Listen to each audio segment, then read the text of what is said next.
everybody's really got to find what works best for them. Well, it's called a personal object, David.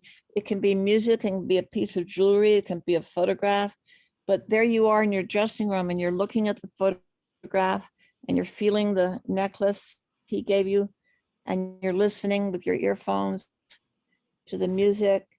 You have all of these tools that can get you into the character and get you away from the world, so you're just in this void, in this place.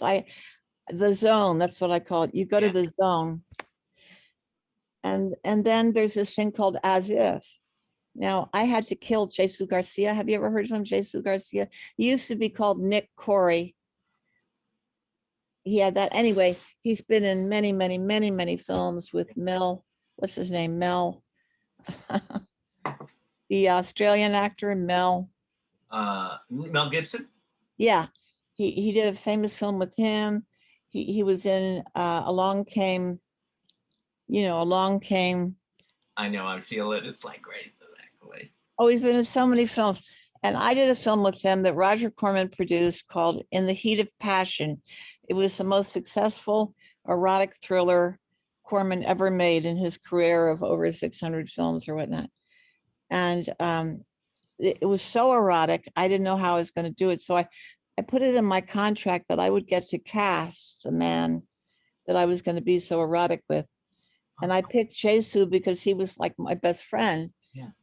I thought if I have to do all of, or have you do all of this stuff to me, it's got to be that we're going to laugh about it. I'm right. So I have to kill him in the film. And it was so hard because I loved him in real life. Right. And I killed him in the face. The bullet went in here and the blood was streaming down his face. And I went and vomited in the bathroom after. Oh. I had a reason to bring this up. Oh, yeah. As if I saw a child. Okay, I'm reversing it. Yeah. I had to be the killer. But I've been killed a lot in my life. Let me get this straight, Sally. As if I had seen a child. Okay. As if I had seen a little baby slaughtered. And I had that rage that I would kill that person that was doing that to that baby. So that's an as if. Then you have the emotional recall. Then you have the personal objects. With all of these things, you're doing method acting. Yeah. Well, I'm just intersecting here because I studied with Corey Allen. Yeah. For years. I was his assistant, and then we really some plays. Wow. He's like the grandfather I never met. Mm-hmm. In fact, his real name was Alan Cohen, and that was my grandparents' name was Cohen. So I listening to you and Corey, I think passed, I lose track of time, 7-8 years ago now. Right. But listening to you is like a glorious connection. This feeling of familiarity that I have missed and longed for. So I just want to thank you for that. Oh, thank you, honey. Yeah, he was amazing. A lot of my friends went with him, studied with him. Yeah. Yeah. Yeah. Amazing. So it's what you're talking about. It's like, it's like this. It's like it shows what a brilliant teacher you are, because you're just, again, I use the word amoeba, and it's just, you flow with it. You just go with life. Sometimes I say life for me is like a roller coaster. Mm-hmm. And how do you find balance in your life? Well, like I said, every day I meditate, I chant, I use a Sanskrit chant called Anai-Q. Anai, A-N-I, means empathy for all souls, and Hu is a Sanskrit word for God. So it sounds like this. Anai-Hu.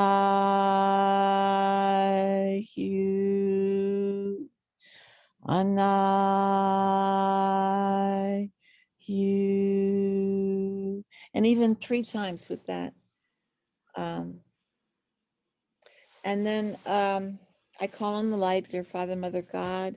We ask just now for the light of the Holy Spirit the light of Jesus Christ, the mystical traveler consciousness, and the preceptor consciousness to surround, fill, and protect myself and all I'm going to be with for our highest good. And Lord, as an actor in this movie, I pray that I will bring truth to the role so that those in the audience will feel their heart and feel their soul and feel their truth. And I asked to put the director in the light and the other actors in the light, et cetera, and so forth. I just did a movie 3 weeks ago with Eric Roberts and a young man named, oh, come on, Sally. He stars in a daytime series called The Bay that won 15 Emmys. Okay.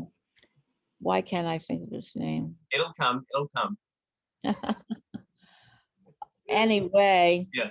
put them in the light. I put Gregory Martin, the director, in the light. I always call in the light for the environment, the room, everybody in it, that no negative entities can be there, that is all filled with light for the highest good of all concerned.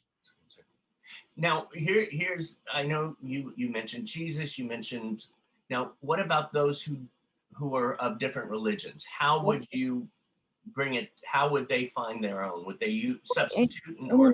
In the movement of, in the church of the movement of spiritual inner awareness, my church since 1973, Christ sits at the head of the church, but it's a non-denominational church that invites people from all spiritual paths, Buddha, Allah, Jehovah, Lao Tzu, you name it. Yeah. John Rogers has written over 40 books, and one was based on Buddha's teachings, and one was based on Lao Tzu's teachings. And there's a place for everyone. The president of the church was brought up Jewish. The president of the Los Angeles Ministerial Board, which I'm on, is Jewish. You know, it's like there's a lot of people from different paths who've ended up in a group of non-joiners. We are a group of non-joiners. I don't know how else to say it. Yeah. We're not a religion. Let's be real clear. Because I was shell-shocked when my father did that. I did not want to be a part of churchianity ever again. Right. And I say every day on my live stream, no matter what race, creed, color, religion, circumstance, situation, sexual preference, let there be equality, let there be the end of social injustice, let there be the end of systemic racism. I mean, that's a given every day. I say that when I call in the light on my live stream, Reverend Sally Kirkland, Share Spirit. And I truly see how, I mean, to have such a richness in your life. You have your meditation, your church, and your acting, and there's so much of you. I mean, there's so much. I'm like, I have all these different questions that I want to ask you. I know we have a limited time. It's okay. Let me look. You can go longer. A little longer. One of the questions, and jumping back to the acting, this is a question from a student. I have the ability to do emotionality. I can get there. I can then release it and be okay. But one thing I have trouble with is my lines. I stress out about the lines. Oh my God, this is a monologue. How do you deal with something like that? Yeah, you remember Actor's Nightmare, the play, Actor's Nightmare? I have that nightmare a lot, that I can't remember my lines. I produced myself in Twelfth Night by Shakespeare, and I'm deaf in this ear, the left ear, and I have tinnitus in the right ear from an accident when I was 10. And sometimes I always say to the director, put me on the left side of the actor, or have the actor in front of me. Don't ever put me on the right side. Yeah. Like when I was playing Helen of Troy and Lois Smith was playing Andromache, I think. And give me a sec. Por Bitos? No. Giroux, Jean Giroux. It was a play about Helen of Troy, and maybe her name was Zimmerman. Oh, well, it was way back in the 60s. Hmm. And I had brown hair then, so they sprayed my hair gold, and they had this beautiful gown on, and they put me on a pedestal. And Andromache, was that her name? Anyway, Lois Smith was on my left, which was a mistake. And I was directed by Andre Gregory to look out. And there was this long ass pause. And I kept thinking, what's going on? Is it my line? And I finally looked, and they were all looking at me, everybody on stage. And I realized that, of course, it was my line, and they were on my deaf ear. And so I finally came in with my line, but that was my first accident.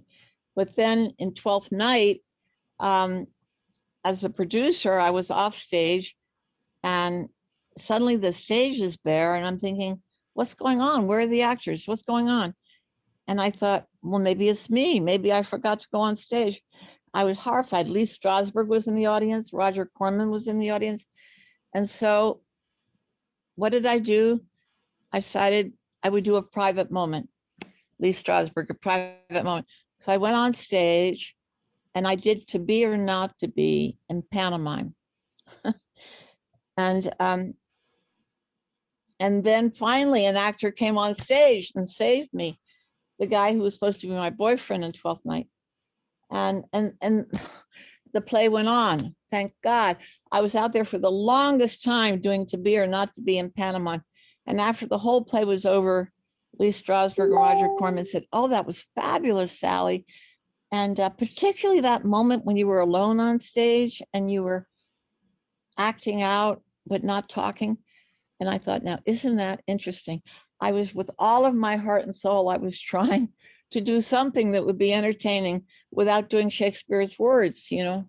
Yeah. Oh my God. And then Lee Strasberg asked me if I would do it at the Marilyn Monroe Theater, which he was opening in West Hollywood, as their first production. I said I would be honored, Lee. And he said, can I co-produce with you? I thought, Lee Strasberg is asking me if he can co-produce with me. Yes. So that's my story about forgetting lines. I mean, we all do it sometime. It's human. It's human, and you improvise, you do what you can. It's hard to improvise Shakespeare, but I just finished playing Portia this week on what are we doing today? On Zoom. Right. With Ian Buchanan, who stars in The Bold and the Beautiful, playing Brutus. Yeah. And it was so, I got down into my Anna voice. My name is Anna Rokova. I come from Prague, Czechoslovakia. What you want? I don't want to talk about my personal life. You give me the script. So it was that voice doing Portia. Yeah. And I had so much fun. But anyway, to answer your question, I don't know one actor who hasn't forgotten their lines at some point. I think the thing too is not to beat yourself up so much.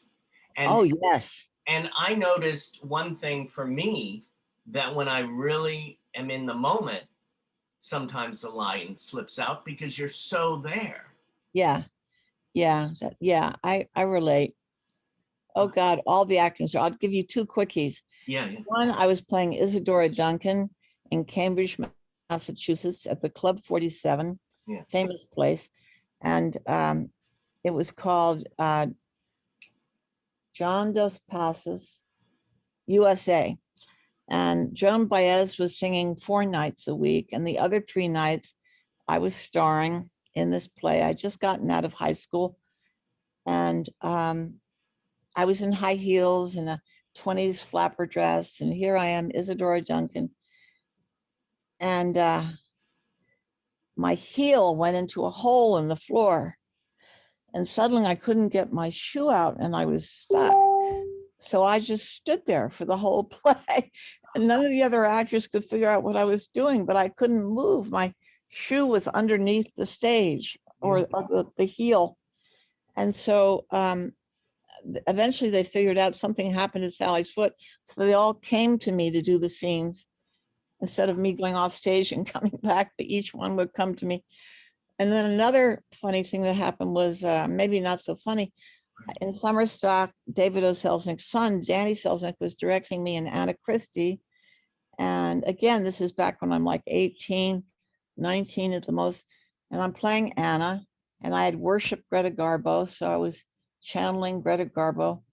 And there I am doing my lines. And suddenly I feel this clunk on my back, and the set had fallen on me. No. And pretty soon there was blood. And can't remember, it was on my arm, coming down my legs. And the other actor who was on stage with me looked at me like, Sally, get off the stage. What are you doing? How could I get off? The damn thing was on top of me, but there was blood. And I just kept on going because I had always been told the show must go on no matter what. The show must go on. And so I figured, well, I didn't feel any pain and I was fine doing my lines. Eventually the stage manager came, and he and somebody else pulled the set back, and I finished the scene and I left the stage. But those are the kinds of things that happened when I was quite young and did not want to stop the show, no matter what. It's gorgeous. Again, I could ask you about Andy Warhol, and well, go for it. Go for it. Okay. Yeah. Andy Warhol, what comes to your mind? Well, he was your first director, right? What? He was your first director? Not really, but I'll explain it. My mother in the 50s was the first person to put Andy's designs of his shoes in the pages of Life magazine. And then they would show a little photograph of an actor from one of his underground films. And so they were best buds. I didn't know him at the time. But later in the 60s, and she would go with him to Studio 54. He had a crush on her.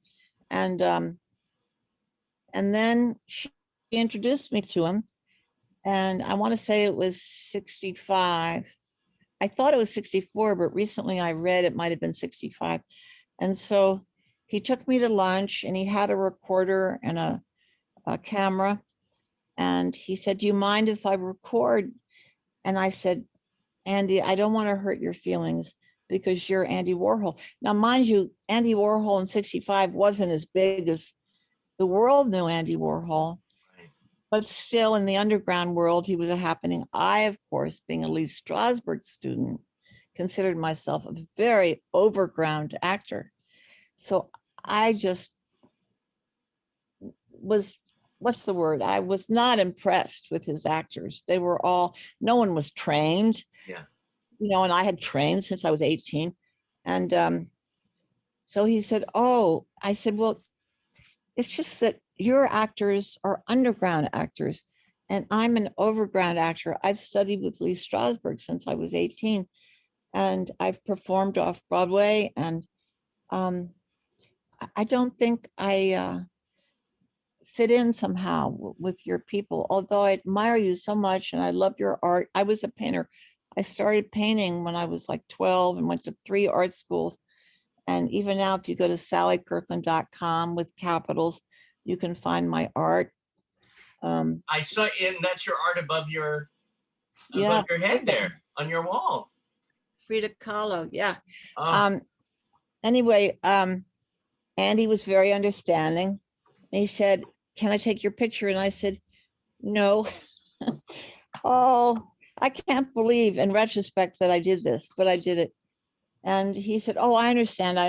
He said, I love your mother. And I said, I know she's put you on the pages of Life and this and that. And I so respect what you're doing. I just, I'm the actor studio, Andy. And he said, oh, no, I understand. And he said, well, would you do one thing for me? Would you sit on a chair and allow me and Gerard Malanga to film you for a matter of seconds or a minute? And but I don't want you to move. I don't want you to act. And I said, but Andy, I'm a Lee Strasberg trained actor. I can't just do nothing. And he said, well, I just want you, it's called 13 Most Beautiful Women. I just want you to sit there and do nothing. So finally, Gerard Malanga could interpret Andy for me. And he said, Sally, don't worry about it. I'll be there. Um, you know, it's Andy's way of having you in his world. It won't take long. So I said yes. And I sat there and I did an emotional recall. And the tears started up in my eyes and started coming down my face. But wouldn't you know, the way they shot it, they had no lights on me. So my hair, which was very brown and there was a lot of hair, covered my eyes. You couldn't see that I was crying. Dennis Hopper said the same thing about his 13 Most Beautiful Men. Um, he did an emotional recall, but I think you saw his eyes because he didn't have a lot of hair like me. But so yeah, it was 64, 5, maybe 65. I had been already in films in New York and directed by Joe Papp and Midsummer Night's Dream in 1960. So why I ever said in an interview that that was my first directing, I don't know. It wasn't my first directing, but it was certainly my first bigger than life directing. And then he went on to say, Sally, I want you to be in my first happening. And so my birthday is Saturday.